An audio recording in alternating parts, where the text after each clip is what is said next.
Araw ngayon ng Biyernes Santo. Maglalangis po tayo.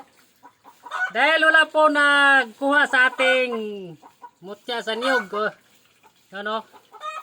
Isang mata, isang bibig. Wala po may nag-PM sa atin pero hindi naman nag-follow up.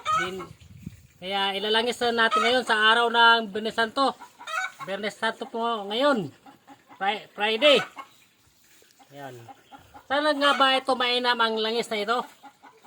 Mainam po ito sa langis. O langis nga. Yung panghilot ba? Kumbaga panghilot. Ito ay panimpla sa panghilot. Mainam po ito kasi mutya po sa niyog. Gawa ng kalikasan ito kaibigan. O.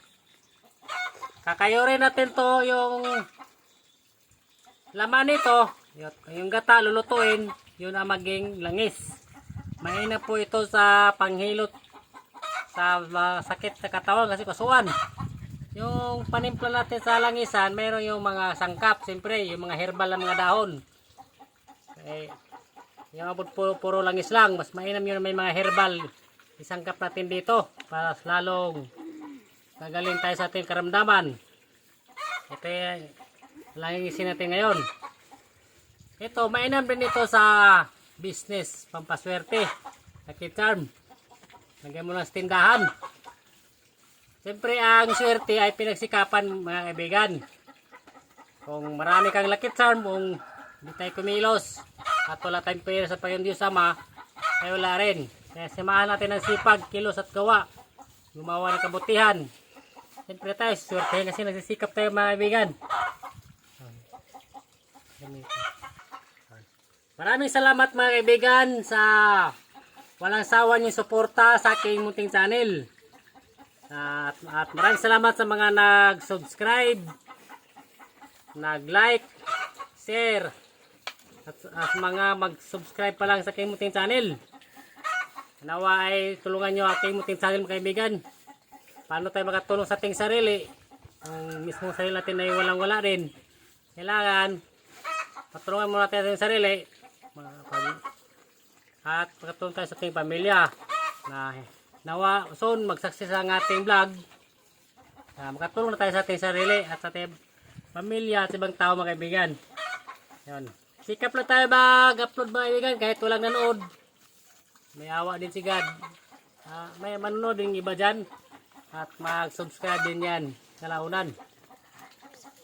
Tinatagal na tayo ito lang isin ko ngayon.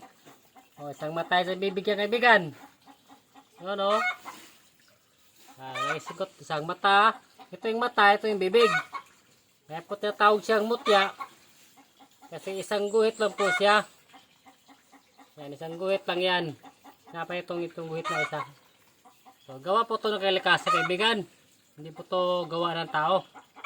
Ang gawa ng tao tulad ng medalyon. Yun po ang gawa ng tao.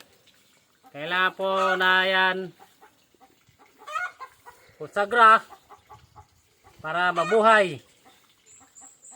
At kaya pa na debosyon para gumana yung medalyon. Ito ay nature. Gumagana ito. Natural po kakayahan ito. English pa, nature power. Pag nature power, kusang gumagana yan. So, sa oras ng panganib, ano ba, gawin ko yung kwintas. Lagyan ng mga palaman, mga sangkap. Kusa yan gumagana sa oras ng panganib kaibigan. Huwag po natin testingin. Kung meron tayong anting-anting agimat, tayo po ay mapahamak. Either sa pagtesting natin na hindi tayo matablan, sabi nila, so magtaka ka sa oras ng panganib. Bakit tayo ay di natulungan? Kasi sinubok natin yung gabay nito kaibigan. Inabuso natin. Masama po ang inabuso natin yung gabay. At nandito na lang kaibigan. At maraming salamat sa walang sawa yung suporta. Ito na lang isin ko ngayon. At PM na lang kayo sa next natin.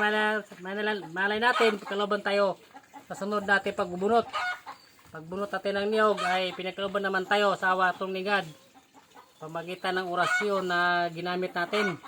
Hindi tayo nasisiro. Subukan po natin magbunot na wala pong orasyon. Ay wala. Mayroon ka makita, bubihira lang. So tayo hindi nasisiro. Ito lang kaibigan. Kaya like, share, subscribe sa aking channel para maging update ka sa aking upload. God bless us all.